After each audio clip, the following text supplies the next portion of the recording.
This is my story of working at Hanna-Barbera Home Video. When I was young, I can remember driving by Hanna-Barbera Studios. It was a really unique building, and I used to think how much fun it would be to work in there.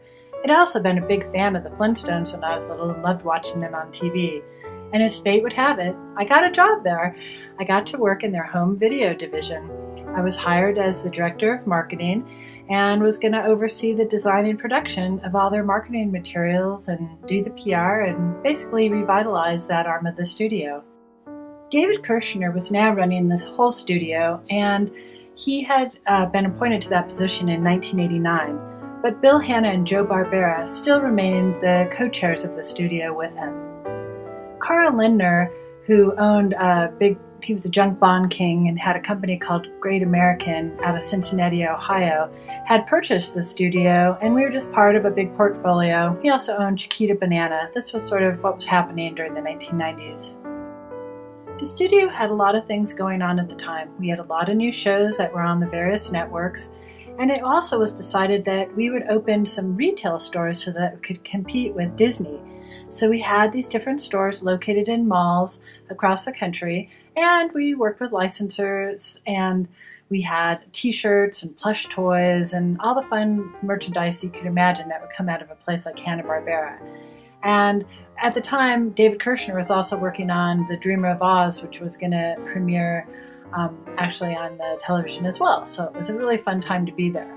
I got to help put the employee gift catalog together, and since we were always on a shoestring budget, my staff and I even got to star in the catalog. I represented the Jumbo Scooby nightshirt. One of my first jobs in my new role was to put together a new catalog, and we also had a new series to release called The Pirates of Dark Water that David Kirshner had created. And we had to go to Carl Lindner and Great American and beg for money to do something fun. So my staff and I dressed up as pirates and charged into the room, greatly humiliating ourselves. But because we did get the money so we could do some fun things, putting this out on home video.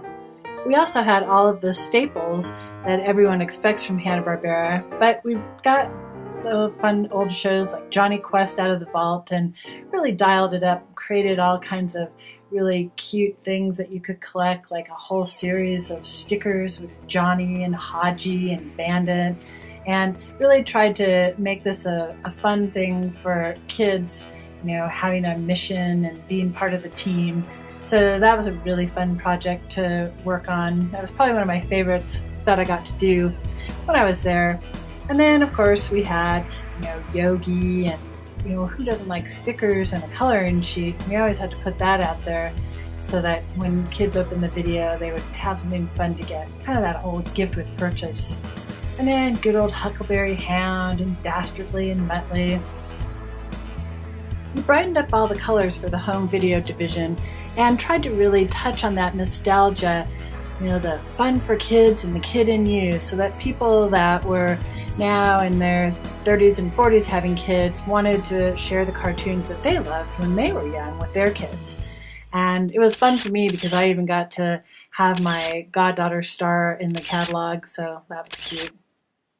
And, like I said, the colors were a lot more vibrant, kind of, playing off what was happening in the fashion market at the time, kind of a lot of hot pinks and day-glow colors. And so, and we were trying to really make the graphics bolder and just really trying to anything to get the retailers and kids excited about Hanna-Barbera cartoons.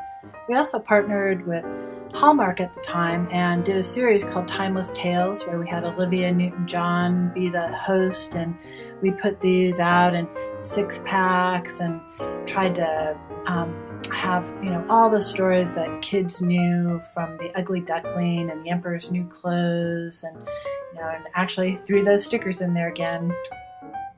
We even created our own music video called Rapping and Rhyming, where we used some live-action kids with our animated characters. We used to always look at what was coming out theatrically in the movie theaters so we could tie into other publicity. So we did that with Robin Hood, and then we realized we had the Addams Family cartoons in our library. So when the Addams Family came out in the movie theater, we could kind of piggyback on all the great publicity that was going on around that, and we put that out. So that was a good tie-in. We tried to come up with all these clever ways to get the retailers to put Hanna-Barbera videos front and center. So we had this 6-foot big bot bag of Fred to give to them. And interestingly enough, our #1 selling video series was called The Greatest Adventure: Stories from the Bible. We sold over 1 million units of that.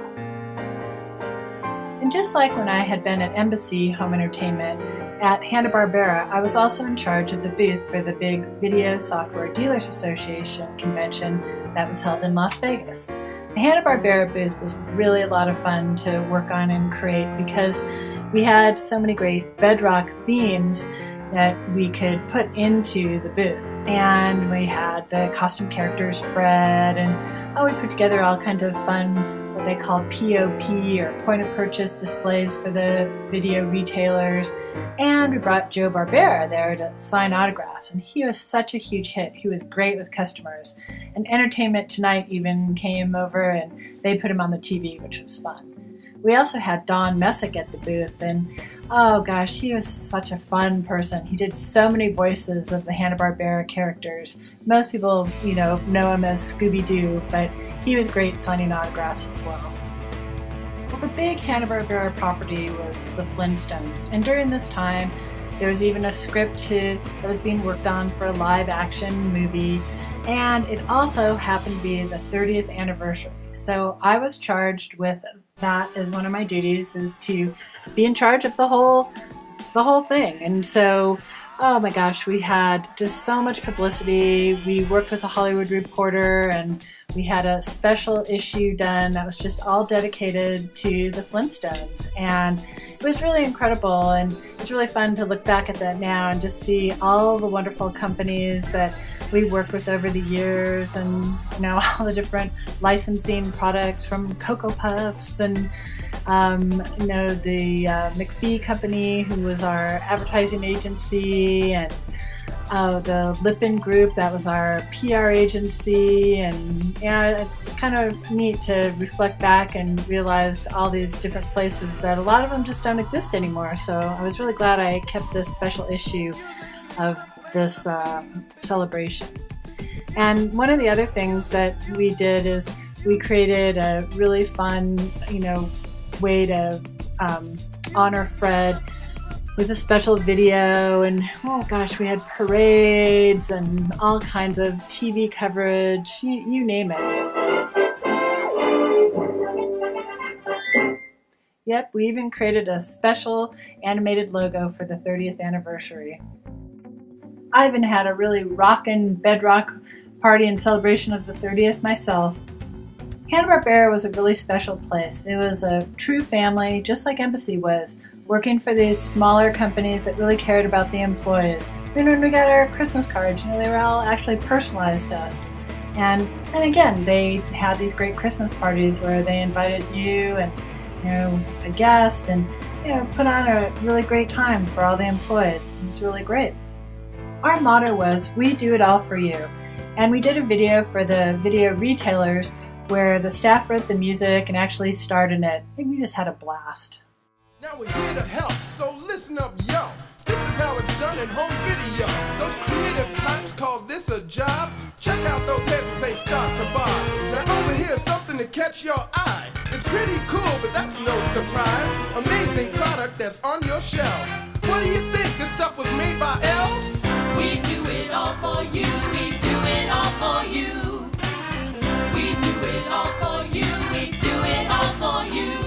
We like to make our customers feel at home. If there's an order you need, pick up the phone. We process fast, that's no lie. You won't wait long, it will arrive, cause our inventory room's always stocked. Our doors are open, all you do is knock. We've got posters, costumes, so understand it's all here for you if you need a hand. We do it all for you. We do it all for you. We do it all for you. We do it all for you. We are the once upon a time heroes. If you want profits, watch the show. It's got everything you need to know about Hanna-Barbera home video. We do it all for you. We do it all for you. We do it all for you. And then, like so many companies in the 80s and 90s that were being gobbled up, we got bought by Turner. And it was a pretty bad day. They came in and pretty much fired the whole company, and I was the only one that was kept, and now was going to be the director of worldwide marketing under Turner. I think I stayed in that job for maybe 6 months before I moved on. It just wasn't the same. But I'll always remember Hanna-Barbera. It was a wonderful place to work.